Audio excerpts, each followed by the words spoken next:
right, Chris, we know what's going to happen next for Mike Brown. If That's he continues to win like this, that's right. If you are part of Mike Brown out of town, this segment is not for you. Or maybe it is. Maybe so you can it learn is. yourself something right now. What's up, Chris? Well, Mike Brown, with the win yesterday in dramatic fashion, got his 100th career victory as not a career victory, 100th victory as a Sacramento Kings head coach, putting him 9th all time. And I just thought it'd be an interesting exercise, like franchise-wise, not just Sacramento era, and we'll get into that. That definitely plays into this list, but I just thought it'd be a good exercise to go through exactly the Kings' top 10 coaches of all times in terms of wins. And, it's one of those where, it's become a trend on mainly Twitter, but I've seen it in a couple other places where you just post let's just say a picture of a box score, and then you say what sticks out to you. Right. That's what we're essentially going to do here is we're just going to lay out the facts, and you can do your own version of what sticks out to you. So with, again, the win yesterday, Mike Brown, 100th career victory, putting him at 9th, at number 10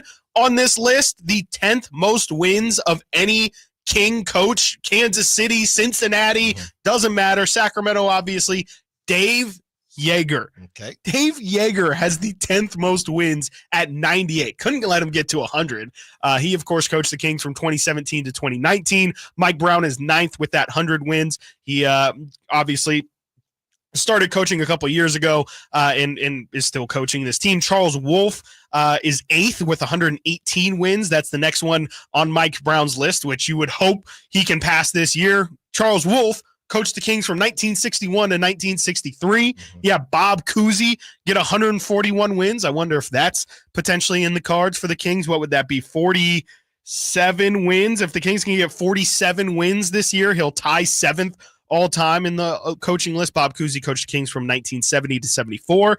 One of our favorites, Gary St. Jean, 159 wins. He's 6th on this list. He coached from 93 to 97. Jack McMahon, 187 wins. He coached from 64 to 67. Phil Johnson, the first coach of the Sacramento era. He coached here in Sacramento for 2 years, but was with the organization all the way back to 1974. He has 236 wins. That's the clear line of separation there.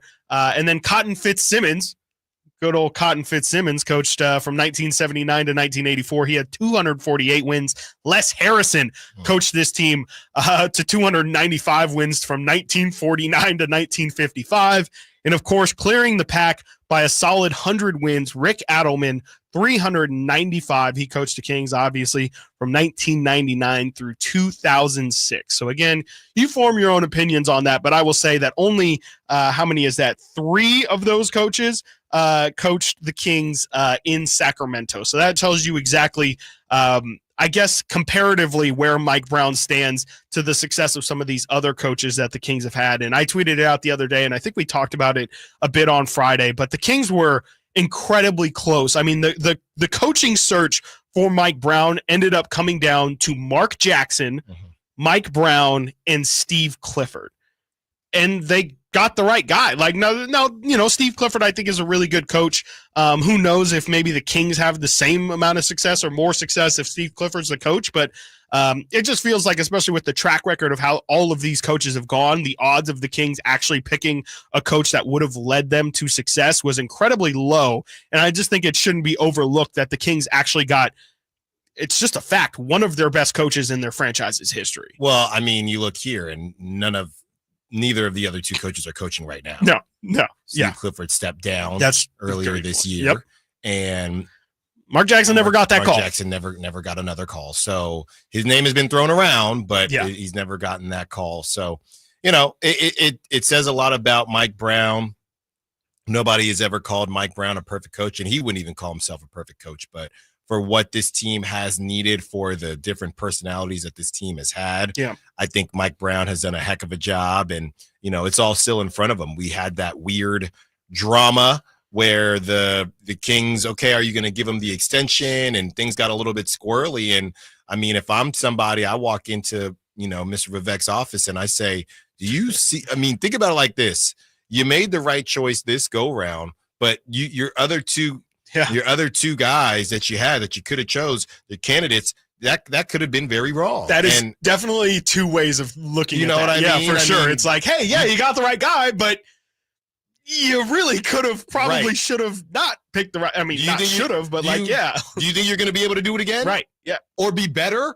So now, because now 100%. If I'm not good enough, you're going to have to find someone better than me. Yes. Because if you find someone the same as me, what was the point? So 100%. They made the right decision, and really, really happy for Mike Brown to do it in that fashion as well in a game like that. A very exciting game. And again, he is not a part of the roster construction. Mm-hmm. He is trying to make a meal with the ingredients and the products that are in the refrigerator. Yep. Okay. So when people say, well, why doesn't he do this? Why doesn't he do that? He is constantly evaluating what he can do with the team. Let's do real quick, unprompted, spicy take here. Does Mike Brown get to 5th on this list, putting him at 188? He's at 144 wins average for the next 2 years. Seasons.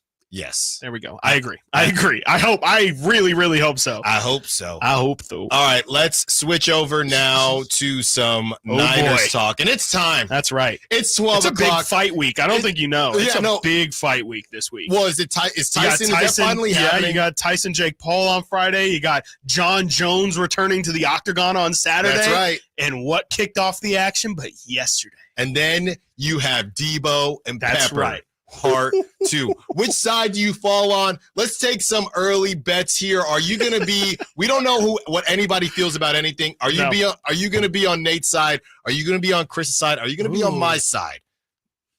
Styles and Watkins, Sactown Sports.